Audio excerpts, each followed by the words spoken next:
Il faut demander aux anciens qui ont fait les demandes de visa. Souvent aussi, il faut prendre conseil avec les anciens. Tu as au moins un ami, tu as au moins l'ami de ton ami, le frère de ton frère, l'ami de ton frère qui a déjà fait une demande de visa. Demande-lui quels sont les documents qu'il a soumis lorsqu'il faisait sa demande de visa.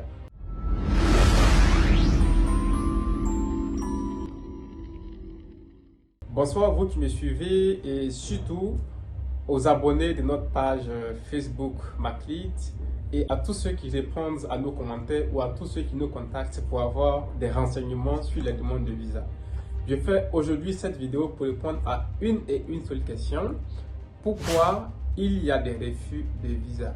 Et parce que j'ai vu en commentaire la semaine dernière, il y a l'un de nos abonnés qui a posé la question, mais pourquoi il y a autant de refus de visa pour la France?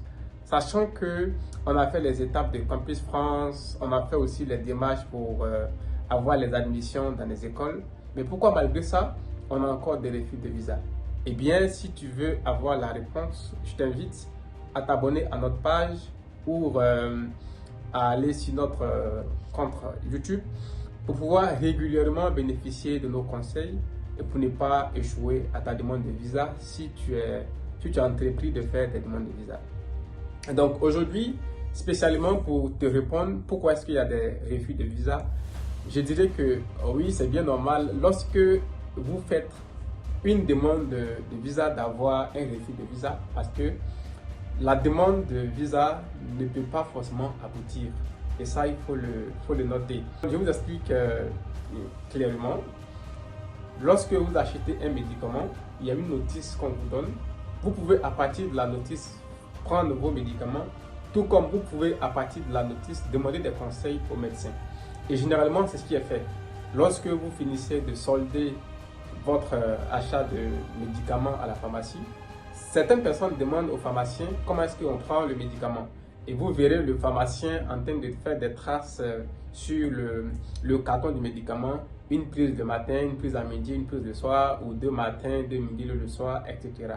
Et il y a d'autres par contre qui n'aiment pas bénéficier des conseils des pharmaciens avant de prendre les médicaments. Et quand c'est comme ça, ils arrivent à la maison, ils lisent la notice avant de faire la prise des médicaments. C'est aussi pareil pour les demandes de visa. Vous savez, si nous sommes dans un cabinet où nous suivons des gens pour les demandes de visa, ce qui veut dire que notre travail n'est pas fortuit. Pour faire une demande de visa, c'est mieux de t'approcher de quelqu'un qui connaît pour ne pas aller dépenser ton argent inutilement à payer des démarches, soit pour l'obtention de l'école où tu vas revenir encore après faire une demande à Campus France en payant les frais et après ça, aller payer de l'argent pour des rendez-vous inutilement et payer encore les frais de demande de visa inutilement. Et donc, c'est mieux de t'approcher de quelqu'un qui connaît le mieux.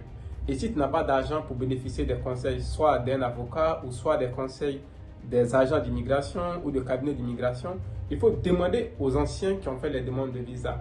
Souvent aussi, il faut prendre conseil avec les anciens. Tu as au moins un ami, tu as au moins l'ami de ton ami, le frère de ton frère, l'ami de ton frère qui a déjà fait une demande de visa. Demande-lui quels sont les documents qu'il a soumis lorsqu'il faisait sa demande de visa. Au moins, tu vas bénéficier de ces conseils avant d'aller déposer tes documents pour la demande de visa. Et lorsque tu vas sur le site, normalement, tu vas trouver toutes les informations. Mais les informations que tu vas trouver sur le site ne vont pas te suffire à avoir le visa. Parce que tu vas suivre uniquement ce qu'ils ont dit sans bénéficier d'une expérience quelconque. Et c'est pourquoi il y a autant de visas. Beaucoup de personnes, après leur entretien à Campus France, lorsque Campus France leur délivre l'attestation de demande de visa, ils vont directement au service VGS, aux deux plateaux, je ne sais pas, très vite pour faire la demande de visa, pour déposer uniquement les documents qu'ils trouvent sur le site. Non, ça ne peut pas t'aider à avoir le visa. Il faut venir bénéficier de nos conseils pour pouvoir faire ta demande et comme ça, il y aura moins et encore moins de refus de visa. Bonne chance pour ceux qui ont entrepris la demande de visa et pour ceux qui veulent bénéficier de nos conseils, vous pouvez nous écrire en commentaire pour soumettre, pour m'envoyer la liste de vos documents que vous avez soumis. Et pour ceux qui ont déjà soumis les documents de demande de visa, je vous souhaite bonne chance.